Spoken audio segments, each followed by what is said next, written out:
Sejamos todos bem-vindos e bem-vindas à casa do Senhor, nesse tempo de celebração, que a gente possa se alegrar, né? Por estarmos aqui. Que bom que nós estamos aqui para louvar e bendizer ao Senhor. A palavra nos diz que Jesus diz em João 14:27, deixo com vocês a paz, a minha paz vos dou, não lhes dou a paz como o mundo dá, que o coração de vocês não fique angustiado e nem com medo. Então eu convido você a ficar em pé, nessa hora como forma de adoração a Deus. Nós vamos ler juntos o Salmo 77. Antes da oração, nós vamos louvar a Deus com esse salmo. Nós vamos ler todos a uma só voz, o Salmo 77. Vamos louvar ao Senhor. Elevo a Deus a minha voz e clamo. Elevo a Deus a minha voz para que me entenda. No dia da minha angústia, procuro o Senhor. Erguem-se as minhas mãos durante a noite e não se cansam. A minha alma recusa consolar-se. Lembro-me de Deus e passo a gemer. Medito e me desfalece o espírito. Não me deixas pregar os olhos, tão perturbado estou que nem posso falar. Penso nos dias de outra hora, trago à lembrança os anos do passado dos tempos. De noite indago o meu íntimo e meu espírito percrusta. Rejeita o Senhor para sempre? Acaso não torna a ser propício? Cessou permanentemente a tua graça? Caducou a sua promessa para todas as gerações? Esqueceu-se Deus de ser benigno? Ou na sua ira terá ele reprimido as tuas misericórdias? Então disse eu, isto é a minha aflição. Mudou-se a destra do Altíssimo. Recordo os feitos do Senhor, pois me lembro das tuas maravilhas da antiguidade. Considero também nas tuas obras todas e cogito dos teus prodígios. O teu caminho, ó Deus, é de santidade. Que Deus é tão grande como o nosso Deus? Tu és o Deus que opera maravilhas. E entre os povos tem feito notório o teu poder. Com o teu braço remiste o teu povo, os filhos de Jacó e de José. Viram-te as águas, ó Deus, as águas te viram e tremeram, até os abismos se abalaram. Grossas nuvens se desfizeram em água, houve trovões nos espaços. Também as suas setas cruzaram de uma parte para outra. O repopiar de seu trovão ecoou na redondeza. Os relâmpagos alumbiaram o mundo, a terra se abalou e tremeu. Pelo mar foi o teu caminho, as tuas veredas pelas grandes águas, e não se descobrem os teus vestígios. O teu povo, tu o conduziste como rebanho, pelas mãos de Moisés e de Arão. Vamos orar? Senhor Deus, bondoso Deus, estamos aqui reunidos nessa hora, Senhor, para louvar e bendizer o teu santo nome, Senhor. Nós nos colocamos diante da tua presença, reconhecendo que só o Senhor é Deus, o Senhor que faz maravilhas, o Deus de santidade, o qual é digno de todo louvor e de toda adoração, Senhor. O Senhor é poderoso. Como é bom, Senhor, estarmos aqui na sua casa, como comunidade, mas também, Senhor Deus, nos aproximarmos diante de Ti como filhos e filhas, Senhor. Obrigada pela Tua graça, obrigada pelo Teu amor e pela Tua benignidade, Senhor. Que a Tua palavra, nesse momento de culto, possa chegar até nós, e que o Teu Espírito Santo possa tocar o nosso coração e nos ajudar a compreender os Teus caminhos, Senhor, para que nós possamos sempre trazer a memória que no dia de angústia, no dia difícil, o Senhor é quem está conosco. E nos dias bons, o Senhor é aquele, Senhor, que se alegra conosco também. Recebe esse culto de louvor e adoração a Ti. Assim nós oramos no nome de Cristo Jesus. Amém. Amém. Você pode se assentar. Você pode se assentar. Na presença de Deus, nós chegamos agora em silêncio e confessamos diante dele os nossos pecados. Que nós possamos, nesse momento, reconhecer as grandezas e as misericórdias de Deus. Que nós possamos nos colocar em silêncio por um momento.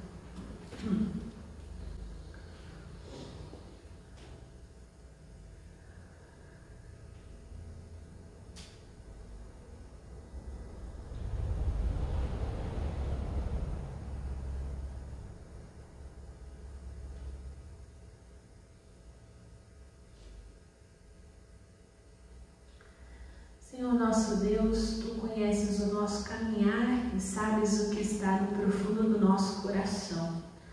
Nos achegamos aos pés da cruz nesse momento, Senhor, para reconhecer que somos pecadores. Em diversos momentos pecamos contra Ti e não seguimos os Teus ensinos e os Teus preceitos, ó Pai. A Tua palavra vem para alegrar e direcionar a nossa vida, mas insistimos em andar sozinhos. Fazemos, ó Deus, escolhas que nos levam para longe de Ti. Perdão, Senhor. Esquecemos que Tu queres ser Deus presente e constante na nossa vida. Tropeçamos, pecamos e ficamos entristecidos. Perdão, Senhor. Falhamos no nosso testemunho, não falando a Tua palavra e de que cremos em Ti como nosso Senhor e Salvador. Por isso pedimos perdão, Senhor. Deixamos de responder ao Teu chamado, de contribuir com o Teu reino, Senhor Deus. Machucamos as pessoas com palavras ásperas, com atitudes indiferentes. Deixamos, ó Pai, de levar palavras de consolo e esperança.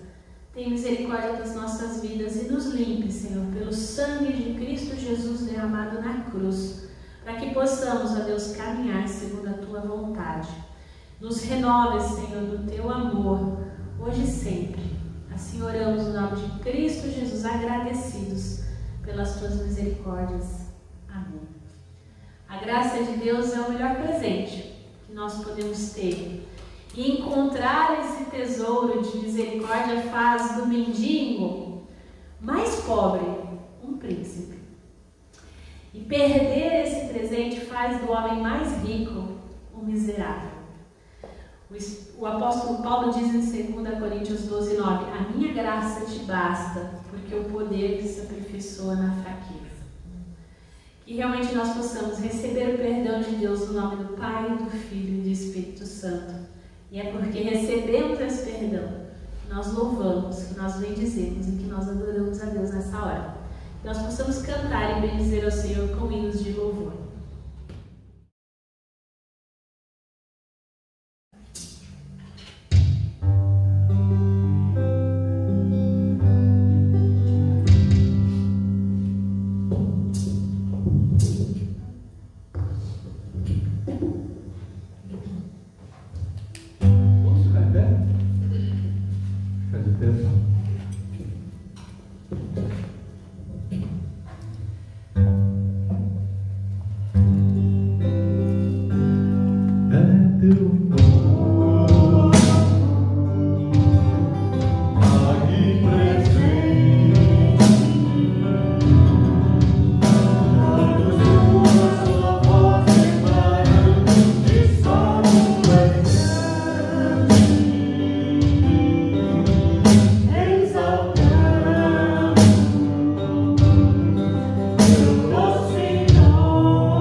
Oh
Obrigado, Pai, por tudo. Tu és digno de receber todo louvor, toda honra, toda glória. Somos teus filhos amados, salvos e remidos por Ti. E te agradecemos pela presença do Espírito Santo de Deus na nossa vida, que transforma os nossos corações, que transforma as nossas mentes, que nos ajuda a andar, que nos ajuda a discernir, que nos ajuda a caminhar contra toda a maré, andando de esperança em esperança, como andou o teu filho Moisés. Obrigado por tudo, Pai. Nós te agradecemos todas as coisas, no nome santo de Jesus Cristo, o nosso Senhor, o nosso Salvador amado. Amém. Na palma de suas mãos, o choro dura uma noite, mas a alegria, ela vem pela manhã. Eu creio. Então, para nossa meditação, se você quiser deixar sua Bíblia aberta, senão o texto está aqui, nós vamos ler Romanos 8. Hoje é o último dia que nós vamos falar então sobre essa série de mensagens sobre você, aquilo que você ama. Então, vamos fazer um resgate aí um pouquinho, né, do que nós vimos até agora. Nós falamos que nós somos muitas vezes definidos pelo aquilo que nós amamos e almejamos. E se nós somos atraídos pelo nosso telos, lembra que o telos é o que? A nossa visão do que seja uma verdadeira e boa vida, daquilo que é importante para nós. A gente viu que o amor é um hábito, né? Que ele precisa ser estimulado e praticado, que é muito mais do que um sentimento. E a gente viu que tudo isso acontece então no discipulado. O discipulado é o quê? No dia a dia, no cotidiano da igreja, é onde a gente reformula esses hábitos e os nossos amores. E a gente terminou a semana passada falando sobre a questão do culto. Que o culto é uma das coisas que nós podemos utilizar para calibrar a bússola do nosso coração. E aí é importante a gente lembrar que quando a gente fala em discipulado às vezes a gente pensa que é eu sentar com outra pessoa e ler a Bíblia apenas. É isso, mas é muito mais que isso.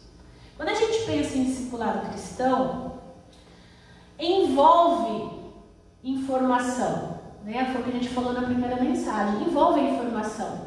Mas a gente foi tão criado assim de uma maneira cartesiana que a gente acha que então é só informação, mas a gente viu que é muito mais que isso. Que discipulado é o quê? Reformular os nossos amores, os nossos desejos. Então é muito mais do que informar, é direcionar o nosso coração. Lembra que para a gente guardar o nosso coração, porque dele procede as fontes da vida. Onde está o seu coração, aí está o seu tesouro. Então, por isso que é importante a gente entender que discipulado não é só informação.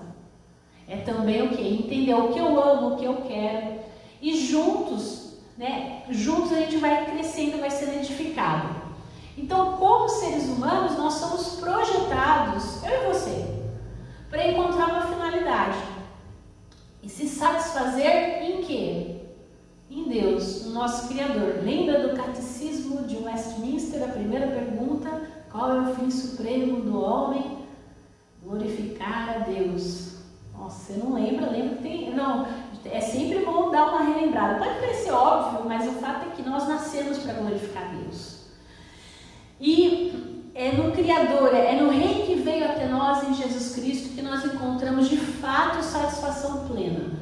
Mas o fato de nós sermos feitos para isso não garante que o nosso desejo, ou seja, aquilo que a gente quer interiormente, esteja apontado nessa direção. Por quê? Por causa do pecado. Infelizmente, o pecado corrompeu essa relação perfeita que existia entre o ser humano e Deus. Então, a partir disso, nós somos redirecionados. Então, de certa forma, a nossa bússola interior, porque quando a gente ouve, né, segue seu coração, não está de todo errado. O problema é que o nosso coração está desregulado pelo pecado. Ele está corrompido. Então, em algum momento, essa conta não vai fechar. Ela vai dar errado. Os nossos desejos, eles acabam se tornando tortuosos. E o resultado disso pode ser desastroso. Né? Eu sei, você sabe, a gente sabe que muita gente que seguiu só o coração acabou frustrada. Acabou, infelizmente, assim, sem chão. Então, o nosso coração é a nossa bússola, os nossos amores são atraídos pelo determinado norte. Lembra que toda bússola aponta para o norte? Isso a gente lembra das aulinhas básicas de... Nem lembro se é física, né? Do ensino médio. Mas o fato é que nós estamos condicionados a ser direcionados para esse norte. Querendo ou não. E nós somos ensinados, meio que programados a desejar determinadas coisas. Então nós somos seres humanos e justamente por isso é uma coisa muito interessante isso. Nós nascemos para amar. Por quê? Você lembra que a palavra diz que Deus é amor? Quem nos criou? Então, amar faz parte da nossa essência, querendo ou não, nós vamos amar alguma coisa. E nesse sentido é que a gente viu que os nossos hábitos, as nossas liturgias, lembra que eu falei, a gente usa a liturgia para o contexto do culto, mas tudo aquilo que a gente faz fora daqui é uma espécie de liturgia, tudo aquilo que eu repito. A liturgia do shopping. Como que eu vou no shopping? Qual que é a programação? Porque tem aquela coisa, a liturgia de eu ir visitar um parente, um amigo, sabe? A gente tem hábitos que nós repetimos. Então a gente usa, você pode chamar de liturgia, de ritual, enfim. O fato é que os nossos hábitos, eles são como rituais, eles se repetem. Eles são um tipo de culto. Aí o fato é que quando nós direcionamos os nossos amores, os nossos desejos, e a gente calibra o nosso coração, tudo isso vai seguir rumo a quê? Rumo a Deus. Ele é o nosso norte. E aí a gente acabou na semana passada falando que o culto cristão, quando nós chegamos aqui na comunidade, nós nos reunimos e nós adoramos a Deus juntos, isso é uma forma de calibrar essa bússola. Porque aqui a gente vai ver um pouquinho sobre isso hoje. Afinal, em que história eu estou inserido? E como isso diz respeito àquilo que eu amo? E como eu direciono esses amores? Então, Romanos 8, 29 a 30, diz assim: porquanto aos que de antemão conheceu, também os predestinou para serem conformes à imagem de seu Filho, a fim de que ele seja o primogênito entre muitos irmãos. E aos que predestinou, a esses também chamou. E aos que chamou, a estes também justificou. E aos que justificou, a estes também glorificou. Palavras do Senhor. Então, quando a gente pensa então em culto, em reformar e informar os nossos amores, o nosso entendimento e o nosso coração, razão e emoção, o culto é o centro do discipulado. Precisa começar no culto. Se e somente se for composto de práticas dadas pelo Espírito Santo, ele é capaz de reequilibrar os nossos corações rumo a Deus e o seu reino. Por isso que pode parecer besteira, mas por que a gente sai bem do culto? Porque a gente vem cumprir o fim que nós fomos criados, glorificar a Deus. E isso dá um senso de propósito, de telos tão grande para nós, que faz com que a gente tenha o quê? Combustível para o resto da semana. Então não é uma ilusão só que a gente vem aqui se alimentar. Porque quando a gente vem aqui se abastecer, a gente começa a reconhecer as liturgias rivais, que competem pelo nosso coração e nos comprometem a estar aqui novamente no próximo domingo. Como assim? A gente pensa a liderança da igreja, os pastores, os presbíteros, os diáconos, quem está aqui dirigindo o culto, nós somos responsáveis de certa forma por uma curadoria das almas de cada um. Pode parecer meio louco, mas nós somos corresponsáveis no direcionamento espiritual. Por quê? Porque nós planejamos isso aqui, nós pedimos ao Espírito Santo a iluminação para falar, para aquilo que vai ser cantado. Por quê? Porque isso edifica a gente como pessoa, como filho e filha de Deus. Nós não seremos resgatados das liturgias, dos hábitos rivais a Deus somente com informação. Não é só estudo bíblico. Ele é importante, mas não é tudo no discipulado. Nós precisamos de liturgias nossas, que envolvam a nossa cabeça, o nosso corpo, o nosso coração, e que sejam encharcadas da história bíblica, da história da salvação, do Evangelho, que são as boas notícias de que Deus amou o mundo de tal maneira que deu seu Filho para quê? Para que todo aquele que nele crê não pereça, mas tenha vida eterna. Ele me resgatou do quê? Da morte eterna, da separação eterna com Deus. E é isso que o culto precisa trazer à memória. Então, quando a gente está aqui no culto, é como se todo culto a gente trouxesse aqui o drama da redenção relatado nas Escrituras. E isso é gravado no nosso coração. Então, por isso que tem música. A música faz parte do quê? Faz bem para o coração, faz parte do quê? Da instrumentária humana para enfrentar a dificuldade também. Isso aí é mais do que comprovado, né? Cientificamente, que música faz bem. Faz bem para o coração, faz bem para a alma, para aquilo que você quiser. Né? Música boa, música de qualidade. Então, quando a gente vem aqui, a gente ouve a palavra, a gente canta. É como se tudo isso aqui encenado, vamos colocar entre aspas, no culto, torna o quê? A mensagem do Evangelho colante no nosso coração. Ela cola, ela precisa colar. Por isso que não é só a sensação. Por isso que é importante a gente o quê? Trazer informação e também trabalhar a emoção. É o equilíbrio. Né? Então não adianta a gente pode vir aqui fazer um louvorzão, só ter música. Né? A gente pode sair bem edificado? Pode. Eu não duvido e jamais duvido que o Espírito Santo possa mover através das músicas. Mas o culto, ele envolve informação e emoção. A gente tem um momento aqui, eu estou aqui falando, né? A gente preparou, mas tem um momento da música que precisa o quê? Mover o nosso coração. E é interessante porque os estudos e a memorização são importantes, mas os ritmos comunitários, repetidos e poéticos da adoração cristã histórica têm um poder sem igual de formar imaginação. É dar risada junto, é tomar cafezinho junto, é comer a bolacha que hoje a Gisele esqueceu, né? Fez falta. Essa fominha assim, você fala, nossa, mas o que? Faz parte de edificar a gente como cristão. Parece que não, mas faz parte. Cada detalhe, até o cheiro, né? A gente não tem o hábito, mas vamos supor, pôr um incenso, um cheirinho gostoso. No dia que você chega, a igreja acabou de ser limpada, é gostoso. Se estiver cheirando ruim, nossa, que insuportável, não vou voltar mais aqui. Né? Então, assim, nós, como seres humanos, envolve muita coisa, é a sensação, faz parte, né? Nós não queremos aqui ignorar tudo isso, né? O culto precisa englobar tudo isso.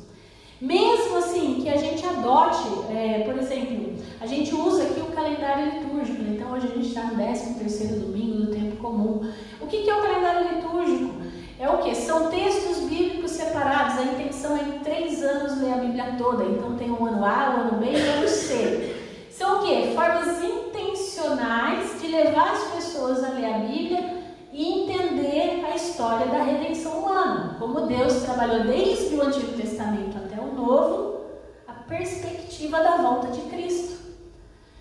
Eu posso usar, posso não usar. Mas, por exemplo, essa é uma ferramenta.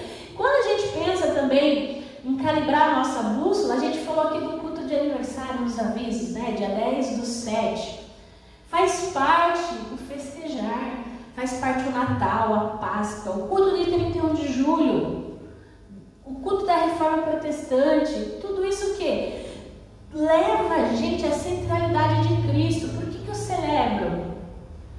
Por que o dia comum também é importante? Cristo está no ordinário também. Então, quando a gente pensa que conformar-se à imagem do Filho de Deus, então não significa apenas pensamento.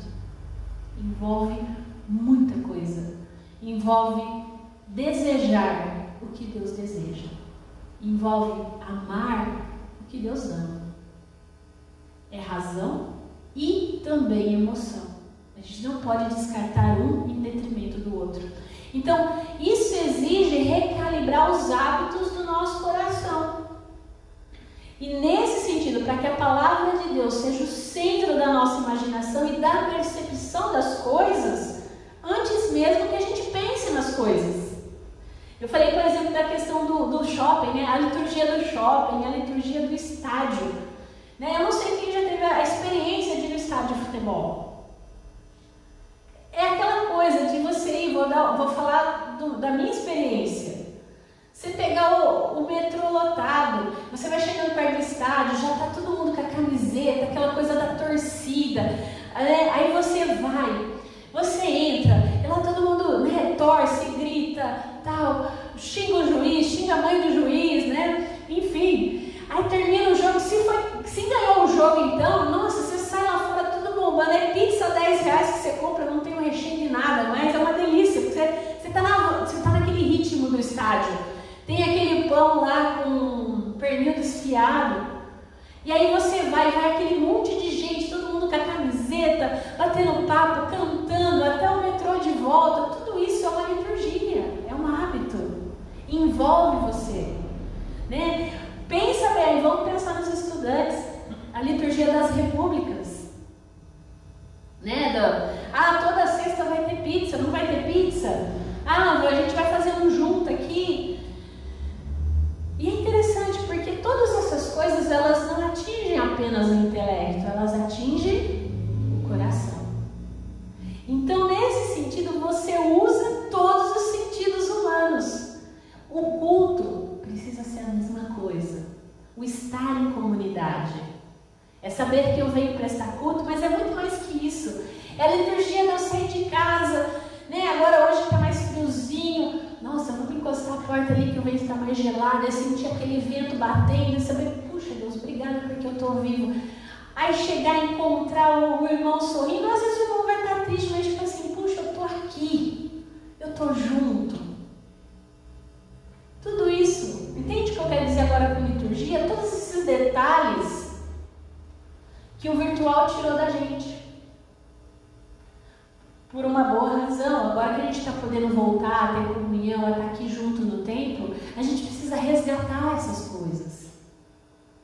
É um detalhe, às vezes você sai perdendo hora, correndo, mas você saber, nossa, bom, cheguei pelo menos para o amém, mas eu estou aqui junto, entendeu? Então, o culto cristão precisa envolver todos os sentidos. Desde o momento em que eu penso, eu vou no culto, então o caminho para o coração passa pelo corpo.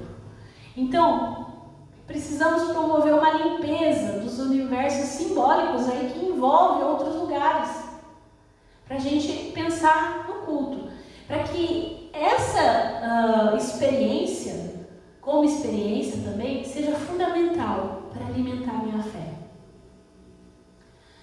Ela não é tudo, né? A experiência de estar aqui no culto não é tudo. Mas ela precisa ser levada em consideração, né? Seja qual for a tradição, até mesmo as liturgias seculares aí, né? A experiência ela é sempre mais profunda do que qualquer descrição que a gente possa fazer dela. Então por isso às vezes a gente acha estranho, a pessoa deixou de ir por uma experiência ruim.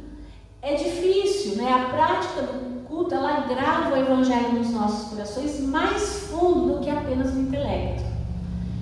Então, às vezes, pode ser que eu deixe o dia por causa de alguém. Será que eu estou com o meu coração calibrado o suficiente para saber que eu venho no culto por causa de Deus e não por causa das pessoas? É importante a convivência comunitária. Pô, eu quero estar aqui com gente que eu amo, claro que sim. Mas nem sempre é assim. E que bom que o reino de Deus envolve pessoas diferentes de mim, porque senão ia ser muito chato todo mundo igual a mim. E é nesse todo mundo ser diferente que a gente o quê? Dá suporte um ao outro e também às vezes se suporta. Parafraseando o texto bíblico. E é isso que edifica nós como pessoas e pessoas. Isso é discipulado. Não é só a informação do texto bíblico. É eu me tornar mais parecido com Cristo. Cristo não conviveu só com quem era igual ou parecido com ele. Porque se fosse assim, ele nem teria se tornado homem como nós. Ele teria ficado lá com a Trindade, com Deus Pai, Espírito Santo, e estava tudo certo. E aí, para a gente pensar, o culto então nos caracteriza. Porque toda liturgia é voltada para uma finalidade, né? Uma visão do que a gente considera uma verdadeira e boa vida. Então, quem participa dela se torna o tipo de pessoa que busca e deseja essa finalidade. Então, seja ela qual for, consumismo, nacionalismo, hedonismo, né? Pensando nas liturgias rivais ao que nós estamos tratando aqui como liturgia do culto. Então, a visão bíblica do shalom, da criação, da paz, é celestial, mas ela idealiza uma ordem celestial que se torna realidade na terra. Então, essa finalidade nos é apresentada e nós aprendemos, por exemplo, quando nós oramos o Pai Nosso. Venha a nós o teu reino, seja feita a tua vontade, assim na terra como no céu. Não é uma visão escapista, não é uma fuga da realidade, como alguns podem pensar. É uma visão reparadora. Por quê? Porque Deus não vai destruir todas as coisas. A Bíblia diz que Ele vai renovar todas as coisas. Ele vai restaurar todas as coisas. Então, a visão bíblica da nossa finalidade é um humanismo santificado, se nós pensarmos assim. Então, uma visão correta de como é ser humano. E em Cristo, nós temos esse exemplo. Então, Jesus... É ver Jesus não como um ideal intangível, sobrenatural da humanidade, não é isso, mas como uma verdadeira humanidade concretizada. Eu tenho uma referência em Cristo. Em Cristo nos tornamos os portadores da imagem que nós somos criados para ser. Para quê? Para que a gente está aqui? Para nos tornarmos seres humanos genuínos, que refletem o Deus cuja imagem nós somos criados. E nesse sentido, nós fazemos isso fazendo o quê? Seguindo a Jesus, né? A gente brinca, mas é a musiquinha. Eu vou seguindo a Jesus Cristo, né? E uma formação de caráter operada pelo Espírito Santo que nos faz viver de acordo com as regras de Deus. Não por serem regras, regra por regra é fácil, mas porque o nosso coração se amolda àquilo que Deus nos apresenta nas Escrituras. E a gente vai ser transformado de fé em fé, de culto em culto. Olha que coisa linda! É maravilhoso isso. Então, nesse sentido, para que nós estamos aqui? Qual é o significado disso tudo? Qual é o propósito do culto? Então, tudo tem a mesma resposta. Nós estamos aqui na vida e no culto para nos tornarmos seres humanos genuínos que refletem o Deus cuja imagem nós fomos formados. E ao refletir essa imagem, nós glorificamos o seu nome. Então, o culto nos caracteriza no sentido de colocar para a gente o quê? Um papel determinado de personagem. Eu falei do drama da redenção. Qual que é a ideia? O culto mostra pra gente o nosso lugar dentro da história da redenção, na história em que nós estamos inseridos. E nesse sentido, o que conta então como virtude, né? A gente falou semana passada de virtude, que é a disposição da gente inclinar e alcançar o bem para o qual nós fomos feitos. A gente só pode responder para Deus, dentro de tudo isso, o que eu devo fazer, Senhor? Né? E quando a gente sabe a resposta para a gente sabe a resposta para de que história eu faço parte, a a vida se torna mais leve. Porque eu sei que eu não estou sozinho. Que Cristo está comigo todos os dias, até a consumação dos séculos. Até que Ele venha. E que Ele restaure definitivamente todas as coisas. Porque Ele é o alfa, o ômega, o princípio e o fim. É nele que eu encontro finalidade. E quando Ele vier, eu vou ser realmente a plenitude daquilo que Ele chamou eu para ser. E a gente relembra isso todo domingo. No culto nós somos imersos no drama de Deus, reconciliando consigo um mundo em Cristo. Nós somos convidados a assumir o nosso papel na história do Evangelho, que é recontada domingo após domingo. Que eu não conseguiria ser salvo sozinho, que eu preciso de um resgatador e que Cristo fez isso por mim. Eu sei o meu lugar e é nesse sentido, os meus amores, aquilo que eu amo, é moldado pelo Evangelho. Toda vez que esse Evangelho é recontado, toda vez que eu trago à memória aquilo que me dá esperança, sempre de novo, sempre todo domingo no culto, Ele nos chamou, e aos que Ele chamou, Ele também justificou, e ao que Ele justificou, Ele glorificou. Isso é maravilhoso. Ele faz toda a obra. Eu começo a entender que o Senhor é Deus. E para nós concluirmos, o culto deve ser um convite à beleza da visão do reino de Deus.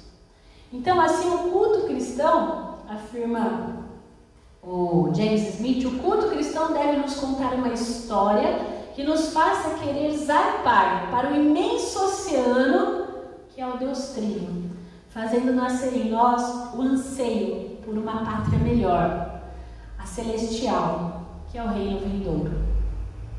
E aí nós vamos todos os domingos sendo embebidos de esperança. E a esperança em Deus não decepciona. E aí nesse sentido, a visão apocalíptica do shalom, da paz, da boa vida, do reino, como você preferir chamar, de um mundo onde o Cordeiro é a nossa luz, onde as espadas são convertidas em enxadas, onde a abundância é desfrutada por todos, onde pessoas de toda a tribo, língua, povo e nação entoam o mesmo cântico de louvor, onde a justiça corre como águas de retidão, como o ribeiro perene. Essa é a visão que deve representar o culto cristão. Essa é a nossa esperança de desfrutar de um reino bom com o nosso Deus.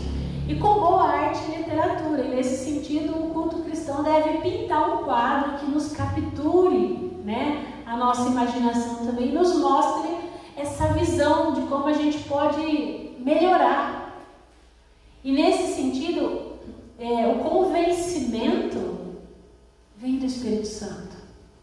É esse convencimento, e esse convencimento ele ocorre também no nível da imaginação.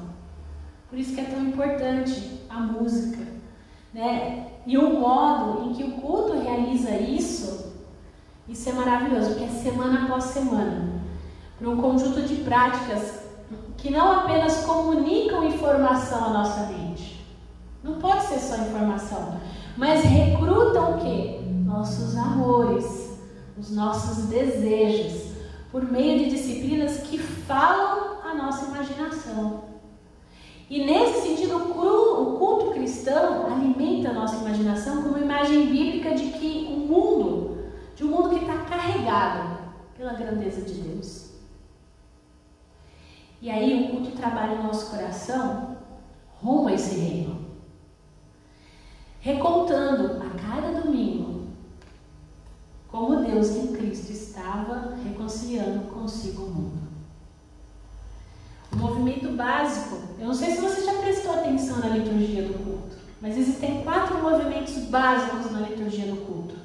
O reunir-se, a gente chega, cada um da sua casa, cada um de um lugar diferente, nós ouvimos a palavra, nós comungamos, e a gente conversa um com o outro, está aqui junto, e depois nós somos o quê? Enviados de volta para a nossa vida, para os nossos lares. Essa história de 4 capítulos recontada de diferentes maneiras na história da igreja, é um eco do relacionamento entre Deus e a criação. E as práticas do culto carregam verdades bíblicas que às vezes são mais absorvidas do que ensinadas. É experiência.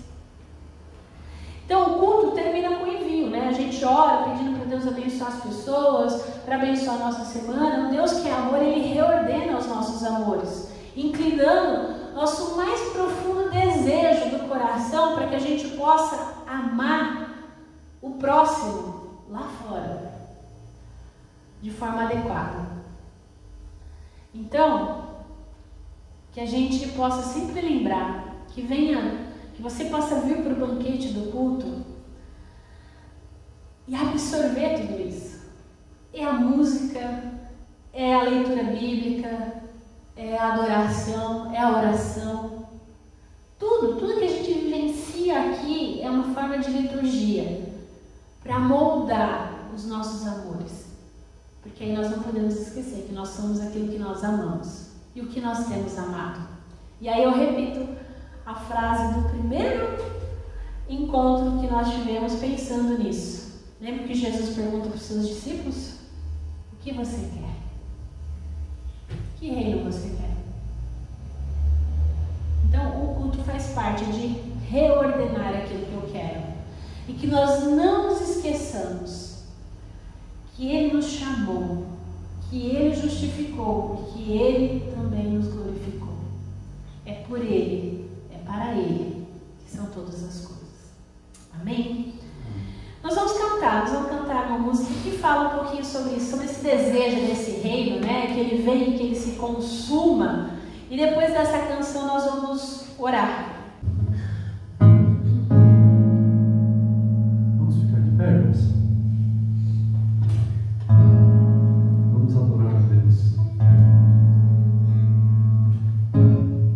Estás assentado.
Esperamos ansiosos esse dia.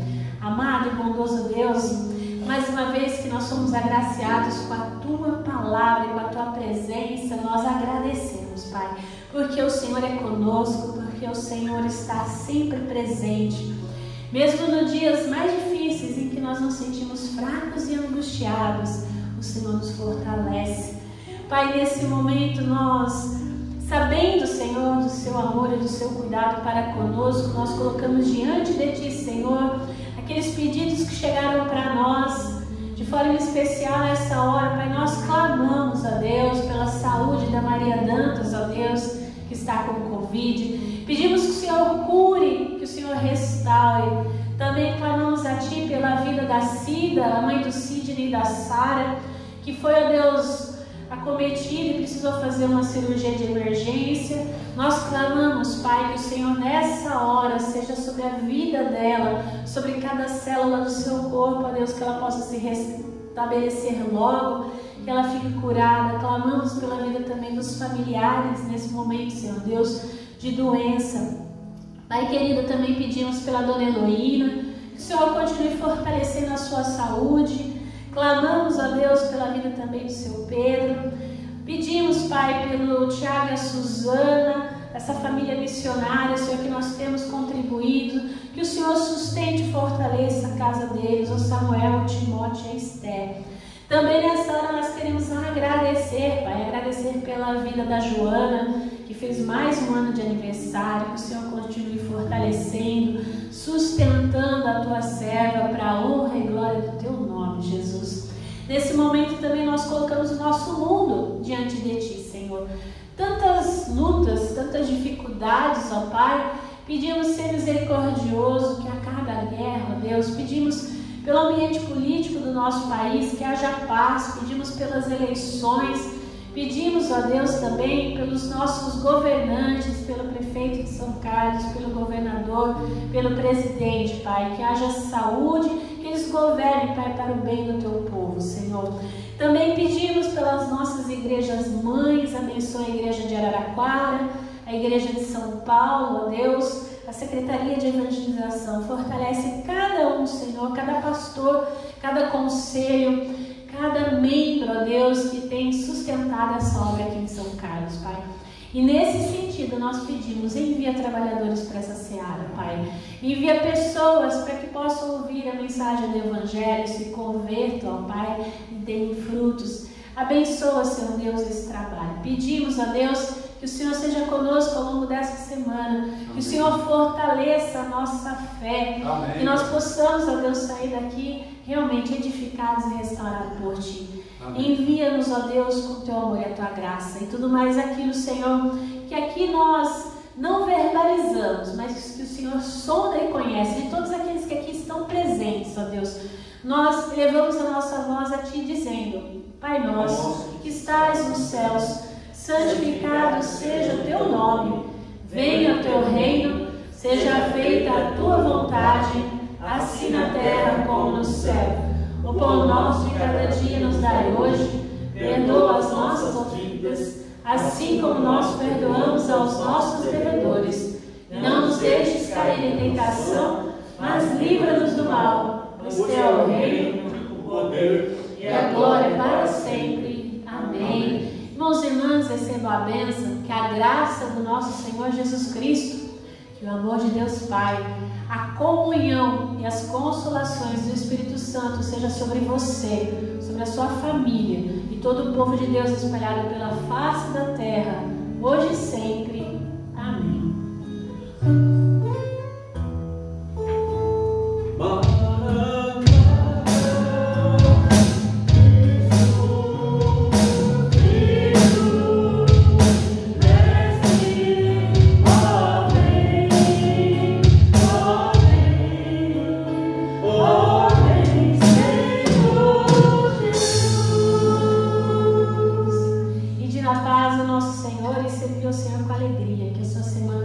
Em nome de Jesus, e que nós possamos estar juntos no próximo domingo, se Deus não voltar, se Jesus não voltar antes, né? Amém.